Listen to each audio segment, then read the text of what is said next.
కదా నీ కథ ముగింపులేనిదై సదా సాగదా. ఇదే కదా నీ కథ ముగింపులేనిదై సదా సాగదా. నీ కంటి రెప్పలంచున మనస్సు నిండి పొంగిన ఓ నీటి బిందువే కదా నువ్వెతుకుతున్న సంపద. ఒక్కొక్క జ్ఞాపకానికి 100 ఏళ్ల ఆయువుందిగా, ఇంకెన్ని ముందు వేచనో అవన్నీ వెతుకుతూ పదా.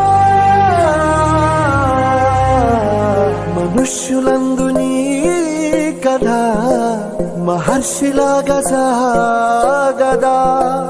మనుష్యులందు నీ కథ మహర్షిలాగా సాగదా.